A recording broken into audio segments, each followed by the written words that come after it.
Hey, Scarefest, this is Joe Lewis of Bonehead Weekly with another review of something that's on Hulu that I missed in the theater that has some great actors in it that I love that's just okay. The movie is called Cuckoo.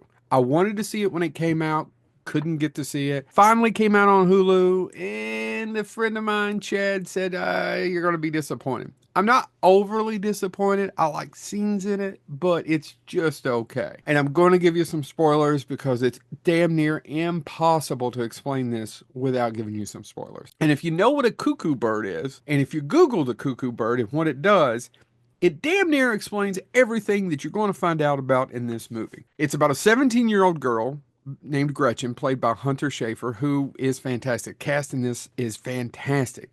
And she leaves America, and you find out later that her mom's dead and moves in with her dad and her stepmom and her stepsister at this resort in the German Alps.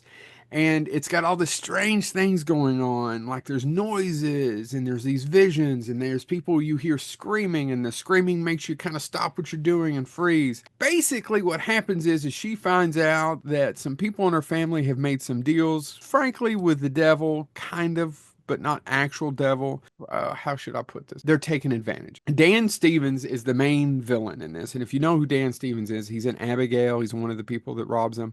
He is the Beast in the Beauty and the Beast terrible live action film. He's in Kong. He's in a bunch. He's in a great movie called The Guest. Dan Stevens is a fantastic character actor who does a pitch perfect German accent in this, even though he's British as hell. Dan Stevens is fantastic as the villain.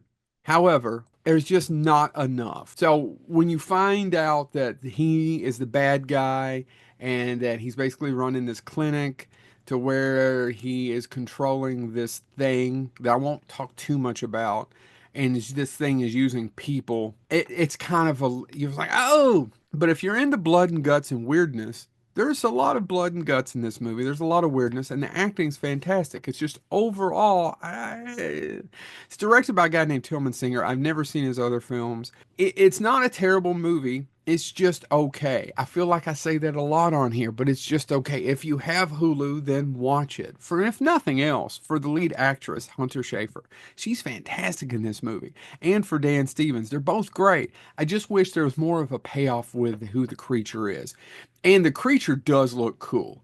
And the screaming thing does look cool. And I always get crap about saying the third act, but I do like the last 5 or 10 minutes. And the lead actress has to make a moral decision. And I'm curious if you all would make the same moral decision. I do like a lot of that. It's just overall, the movie's okay. It's nowhere near as good, nowhere near as the previews or the trailers they were. I was all excited about this movie, and then I watched it and was like, I gotta stop getting overly excited about things and going in with a low expectation. That way I'm never just less than sad. So 2024's Cuckoo. It's on Hulu. If you have the Hulus, check it out. Some great acting, some blood, some violence with some guns. Not the best movie, probably middle of the road. This has been Joe Lewis of Bonehead Weekly.